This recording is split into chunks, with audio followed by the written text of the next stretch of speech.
Hi everybody, I'm Bree the Plant Lady. I'm Abby the Gardener.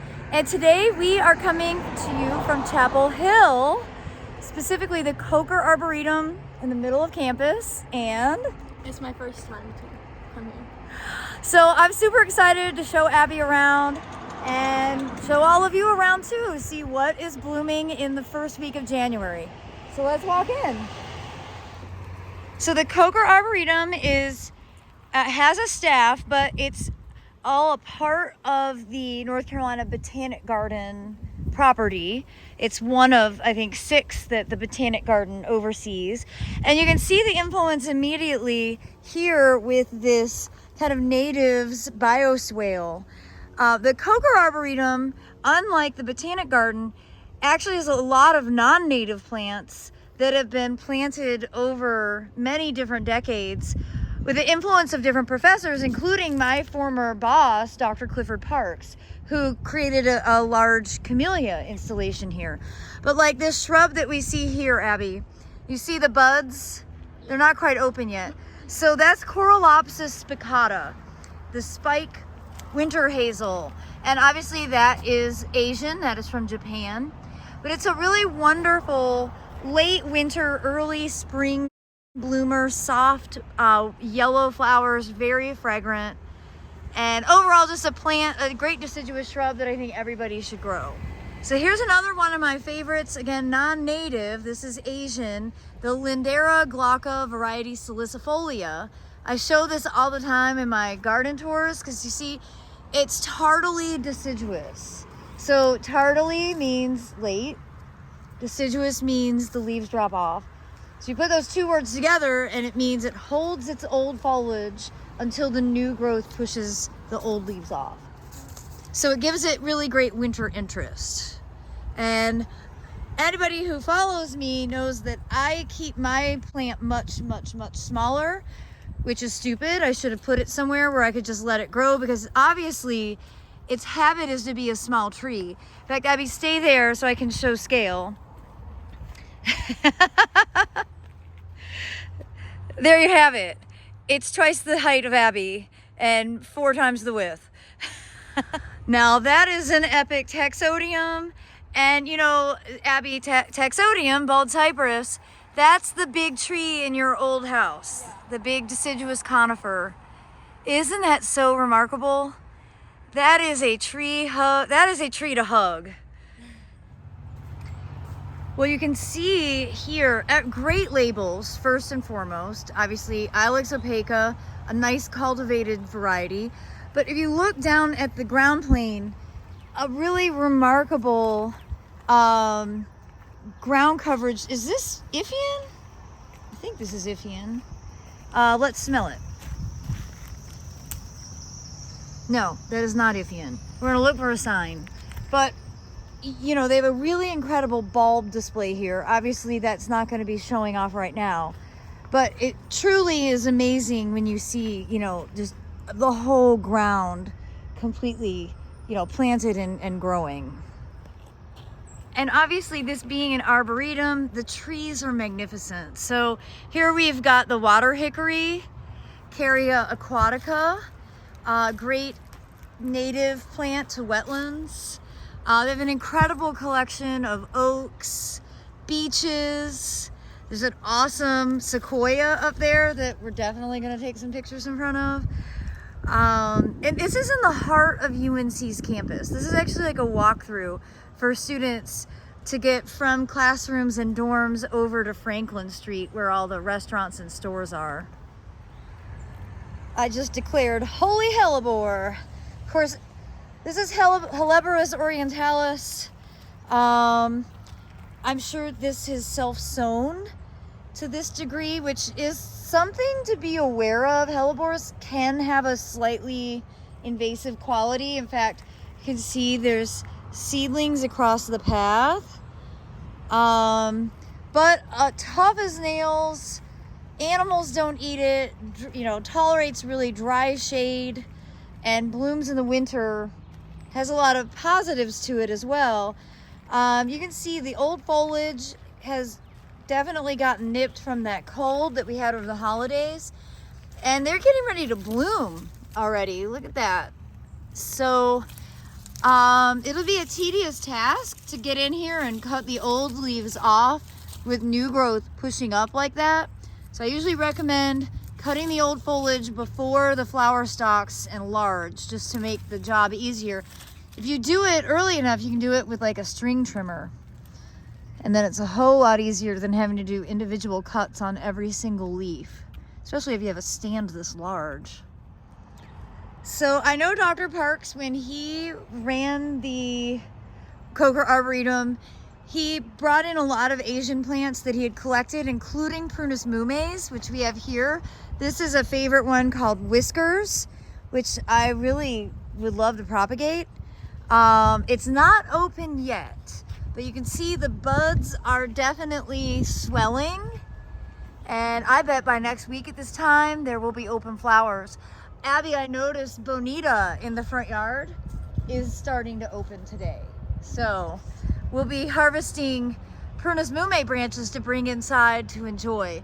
Now you can see this is a variety that is not black knot resistant. So black knot is a disease that impacts a lot of plants in the Prunus genera, including cherries, and flowering apricots are not an exception to that.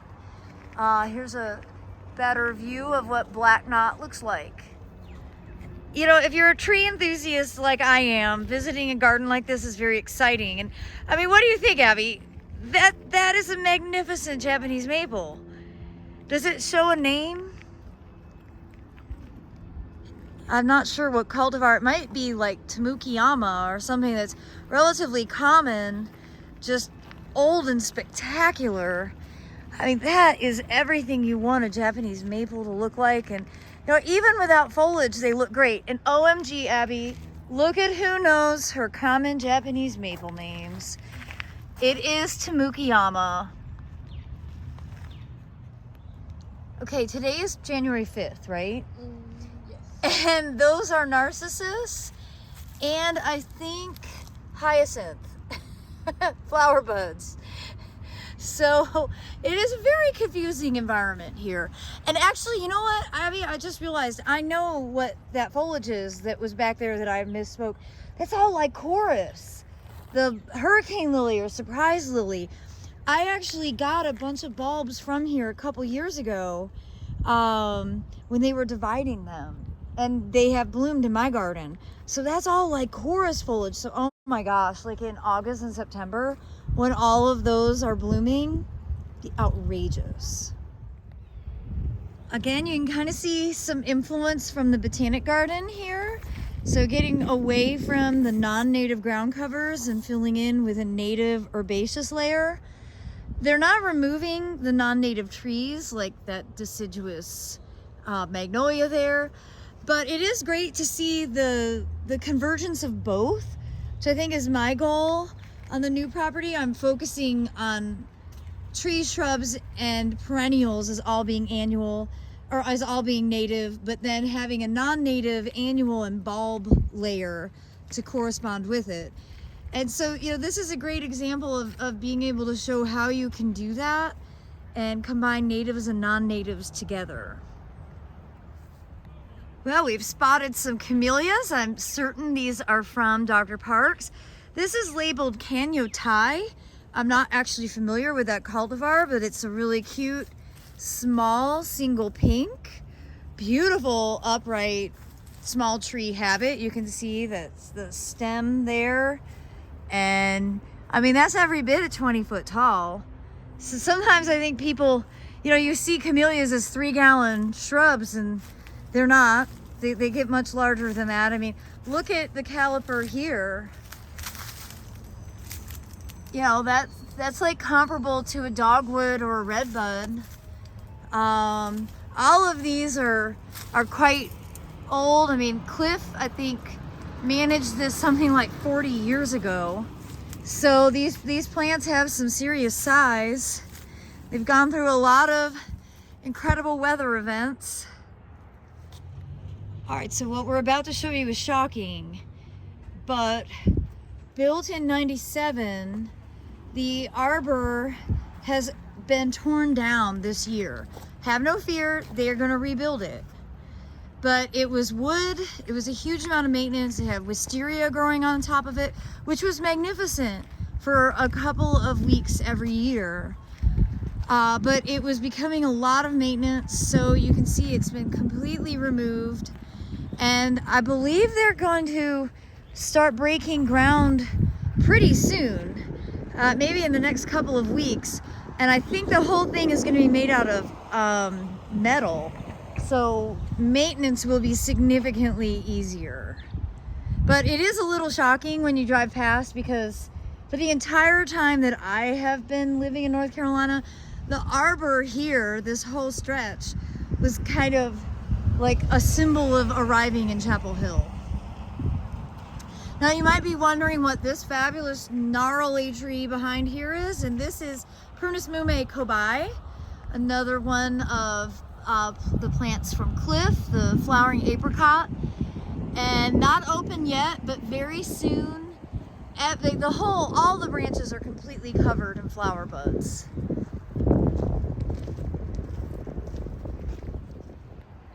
Now, different species of prunus. This is Prunus Serialeta, the oriental cherry. And stature-wise, it's taller, bigger caliper trunk, and typically these bloom at least several weeks later than the Prunus Mumes. So Abby, what's your favorite prunus? Prunus Mume. She knows what she's talking about, y'all. Prunus Mumes are amazing. So if Abby decides she doesn't want to study horticulture, which would be so sad, but obviously UNC is an awesome university. Yeah. And I think it's the most beautiful university ever. Especially, we were talking about this earlier, like, you know, Harvard is amazing, and Princeton and Yale, but they have bad weather. Look at what we have in Chapel Hill, North Carolina in January, which kind of adds to the mystique of UNC. I'd love for you to go to school here. It'd give me an excuse to visit. Luckily, we're less than an hour away, so it's actually not a hard thing to do at all. In fact, we're in town because I got my hair cut, and my hair man is in Chapel Hill from 20 years ago when I lived here. So, and consider this your moment of bee zen for the week. This is another Prunus Mume. This is Trumpet, obviously a nice early bloomer, covered in pollinators, and it smells so good, doesn't it? Oh.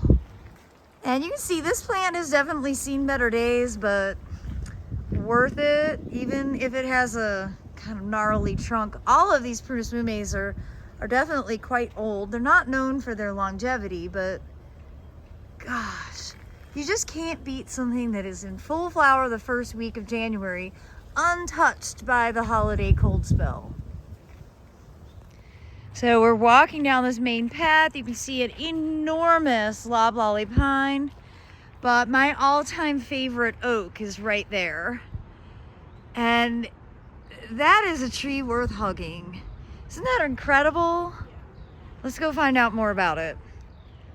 All right, so this is the swamp chestnut oak, Quercus Michoii, and it is so absolutely beautiful. I don't know how old this is, but I'm positive it predates the Arboretum.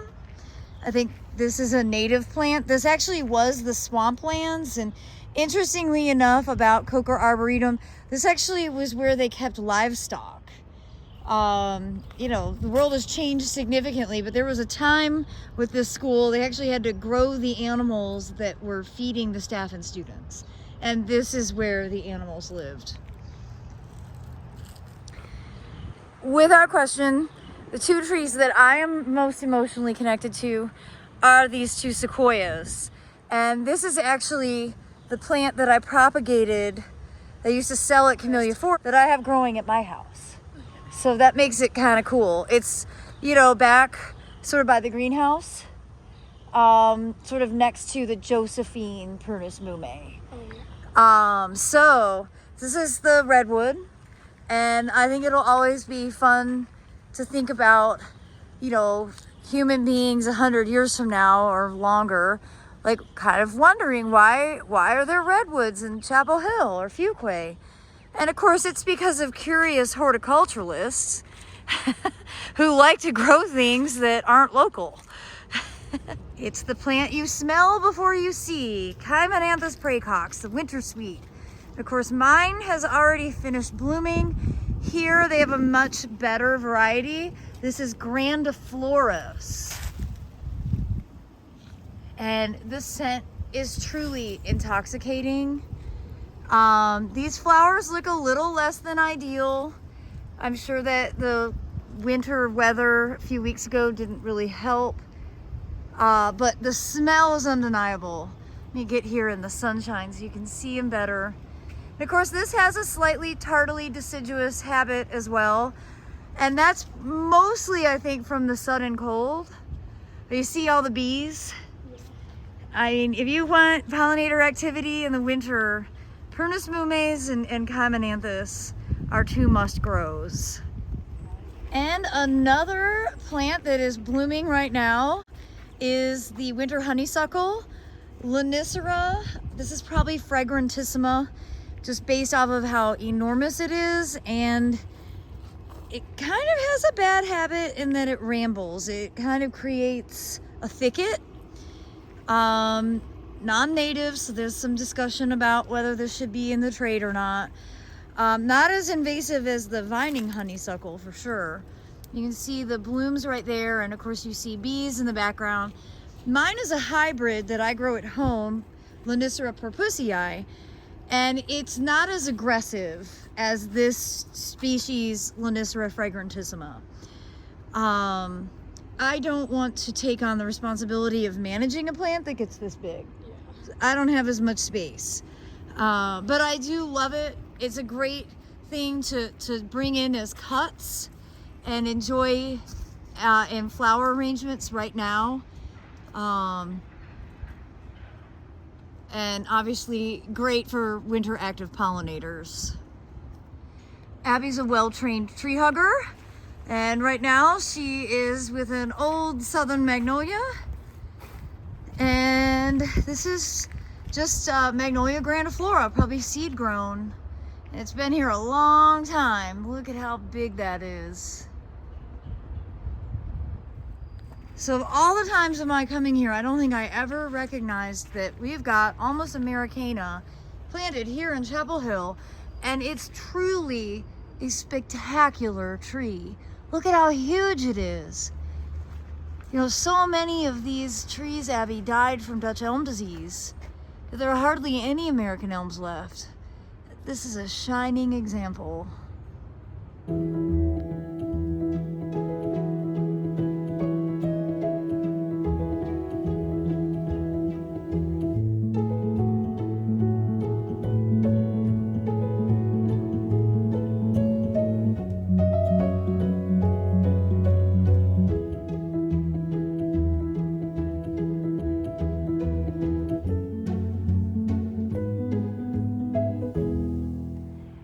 Another very worthy to hug tree is the Walter's pine, Pinus glebra. And this is definitely the biggest Pinus glebra I've ever witnessed. So impressive. So as you can see, there's standing water here because this is a natural swamp. And instead of fight it, they've planted swamp tolerant species like amazing native Taxodiums, Ilex opaca, our native evergreen holly does really well. And this Taxodium here is actually the Montezuma Taxodium. This is one from Mexico.